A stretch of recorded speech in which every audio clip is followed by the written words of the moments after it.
So welcome back to my channel. Today I'm going to share with you 12 of my adult fiction fall recommendations. Some of these are set during fall, some I just feel like have the right vibe for fall. So basically it's just like all kinds of genres. So I'm gonna go ahead and get into them, and hopefully you will find a few new recommendations for your fall TBR. Okay, so the first book I have is one of my personal favorites. It is the Seven and a Half Deaths of Evelyn Hardcastle by Stuart Turton. This is like a speculative murder mystery where this man wakes up with no memories, and it's like every day he's waking up in a new body of these guests at this house, and he has to solve a murder. It's so interesting. The ending you will not expect at all. This is not a book for everyone, but if you are interested at all in speculative mysteries or mysteries with a twist of science fiction, pick this up. It's absolutely amazing. It blew my mind when I read it, and I think I've read this every single year in the fall since I read it a few years ago for the first time, and I just love it, honestly. So please definitely pick this one up. Wholeheartedly recommend it. So yeah, that is book one. Alright, book two is The Night Circus by Erin Morgenstern. This is another one that's not going to be for everyone, because this is a book that is just basically just vibes, no plot. I mean, there is a plot, but it's it takes a background role almost.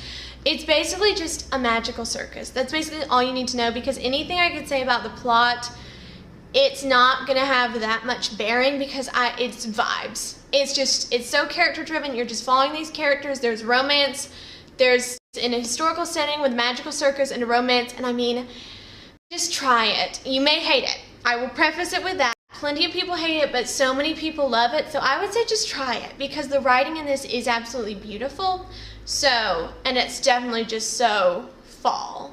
So definitely give it a try if it sounds in any way interesting. Especially if you do like character-driven stories, this is the ultimate character-driven book. Okay, so the next book is The Three Dahlias by Katie Watson. So this is the first book in a kind of cozy mystery. It's more like a classic mystery series. And so it's basically following these three actresses who have all played this very famous detective called Dahlia Lively. And so it's they're at this, I would call it almost a convention kind of, because the third actress has just been cast as the detective. And so it's basically her feeling she's not ready for this role, and then all of a sudden murders and crimes and things start to happen. So the three actresses who have all played this detective are suddenly becoming detectives in real life, and it's perfect if you're a fan of Agatha Christie. And it's cozy, and it's got that classic mystery feeling that I absolutely love, and I personally think is great for fall. So if you need just a classic mystery just to sit down with a blanket and a cup of tea and read, definitely try The Three Dahlias. And this is the first in a series, like I said. I've only read this one, but I really want to read, I think there might be 3 out now, maybe 4 in all. But I definitely want to continue this series very, very soon. So I'm excited about that. Okay, so the next book is The Wishing Game by Meg Schaefer. This, I've seen some mixed reviews since it came out last year, but I absolutely loved it. I say it's basically like Charlie and the Chocolate Factory for adults, but with books, and I loved it. So it's basically this, our main character is a teacher, and there's this boy she's close to that she wants to adopt, but she doesn't have the money. So suddenly she is one of 4 people chosen to be, basically a contestant to win this very famous children's author's latest manuscript that will be his last book, and whoever wins it can sell it for this outrageous amount of money. So it seems like perhaps her dream has come true. So she goes to the island, and I don't want to say too much because it's just, to me, it was heartwarming and lovely, and you get to know all the characters and you love them. I did, at least. And so really it's whimsical and almost nonsensical, but in such a fun way. I loved it. So if you like Charlie and the Chocolate Factory and Alice in Wonderland, those kind of things, definitely pick this up. Also bonus, there is a romance that I honestly really enjoyed. So, and it's cozy and sweet and just perfect for fall, I think. Next is The Mystery of Mrs. Christie by Marie Benedict. This is basically a speculative historical fiction. It's basically asking the question, what happened to Agatha Christie for the 11 days that she disappeared? And so it's basically It tells like the story of her publishing, like getting into writing and her publishing her first book, and then it's like a split timeline between her publishing her first book and like becoming an author, and then when she is missing. It's very interesting. If you're a fan of Agatha Christie or just historical fiction in general, pick up this book, and it does have that mystery element that just feels right for fall. I loved it personally. Okay, so the next book I have is A River Enchanted by Rebecca Ross. This is the first book in a duology by her, and so it's basically you're following our main character as he's going back to the island that he's from, where girls are going missing, and because he's a bard, he's like the only one who can like speak with these elemental spirits to find out what is happening. And so it's like it's him and this girl that he used to know, like just trying to solve this mystery of what's happening to the girls. The writing is beautiful, the setting is gorgeous, the characters are just perfect. Everything about this book is perfect. Like, I could not choose if I like this duology or Divine Rivals more. So definitely, if you're a fan of fantasy, pick this one up because it's so beautiful. And the way she uses music in this, it's so creative and interesting. And like I said, the world is absolutely magical and the writing is just amazing. Like, some of my most favorite writing is in this book, I would say. So it's just really good. So definitely pick this one. Next, I am sure that you have heard about this series. It is the Thursday Murder Club by Richard Osman. So this is the first one. It's basically these 4 senior citizens in this retirement home. They start getting together on Thursday mornings to start solving cold cases until murders start happening around them. It's sweet, and it's just, this series, oh my gosh, it's like a warm hug. It's like a hug, but then you start crying. Oh my gosh, just, it's emotional, it's sweet, it's cozy, it's perfect.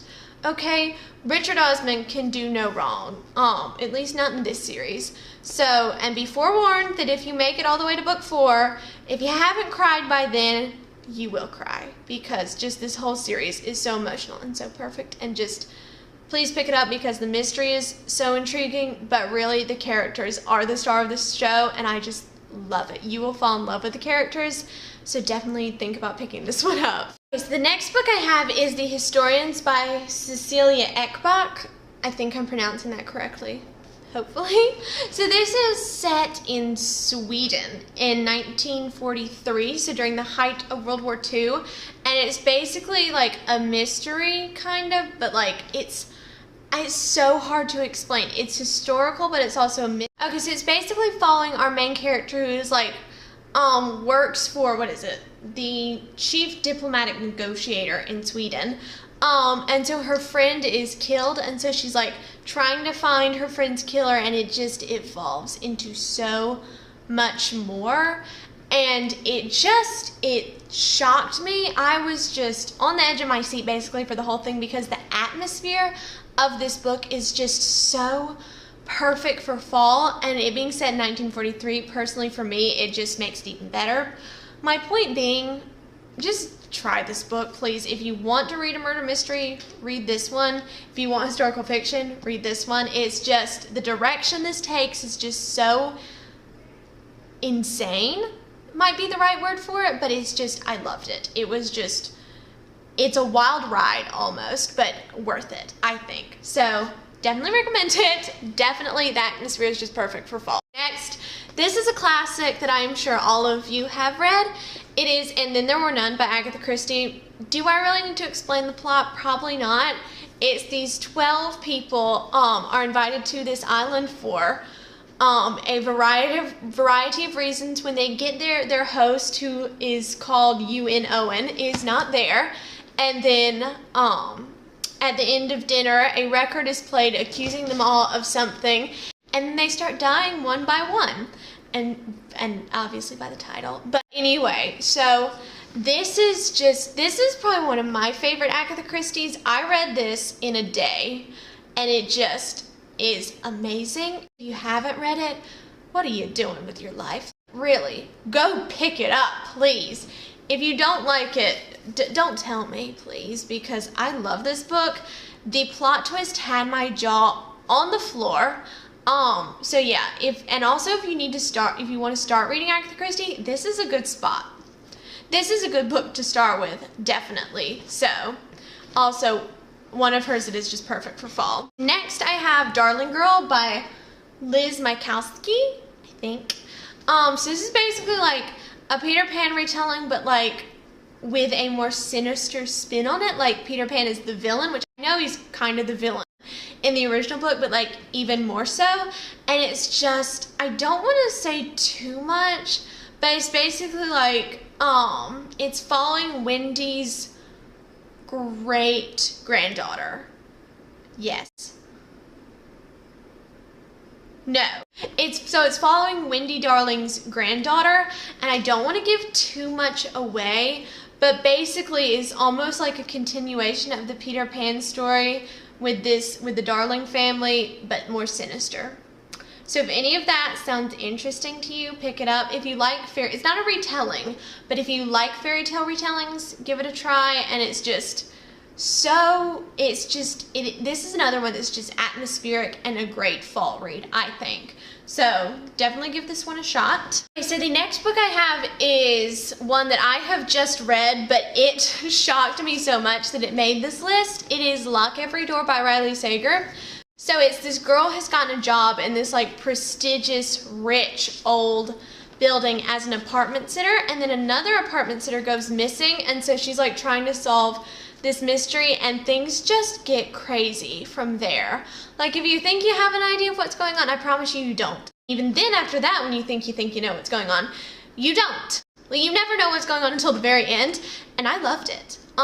So yeah, and if you're a fan of Only Murders in the Building, definitely pick up this book. It was perfect to kick off October with. So yeah, wholeheartedly recommend this. I will say if you like need your thrillers to be more grounded in reality, this is probably not the book for you, but if you can suspend your disbelief just a little bit, definitely give this one a shot, because I do understand Riley Sager is not for everyone, but I personally loved this book. So my last book, I'm sure everyone has read, and if you haven't, I'd be shocked. And it's a classic, so it's probably not something you would want to put on your fall TBR, but I'm gonna tell you should. It is To Kill a Mockingbird by Harper Lee. This is one we all know. We all know. This, I don't know if I would call it my all-time favorite book, but it's definitely like top 3. Like, I love this book. What can I say about it? I mean, it's just, it rings so true to life, the setting and the people, and just the way Harper Lee wrote this book is just, it's perfect, okay? This book is perfect. The characters are perfect. The story is, dare I say, perfect? I mean, you know what happens in the story, so it's not perfect, but it's just, it's a poignant story that I mean, everyone needs to read it, please. If you have not read it already, just go read this book. If you take one recommendation from this video, let it be this book, because you will get so much out of this book. And I know it's like everyone thinks it's just the courtroom scenes, but it's not. It is so much more than that, and that is where the movie did not do it justice. Excuse this quick rant. But yeah, no, this is so much more than just a courtroom drama, which it is, which is wonderful. It's a story of life in the 1930s in the Deep South, and it's just such, honestly, an important read, dare I say. Pick it up. Just read it. Go read it, please. Anyway, my rant about that is over. So yeah, I do wholeheartedly recommend all of these books. Again, I hope you got a recommendation. I feel like some of those summaries were a little disjointed. Some of those I haven't read in about a year, so I was doing the best I could. So I hope some of them at least sounded remotely interesting. If you made it to the end of the video, thank you. Thank you for listening to me rant about To Kill a Mockingbird for just a minute. But yeah, so thank you if you have made it this far. Like, subscribe, do all the things. I thank you very much for that. And I hope I will see you in the next video.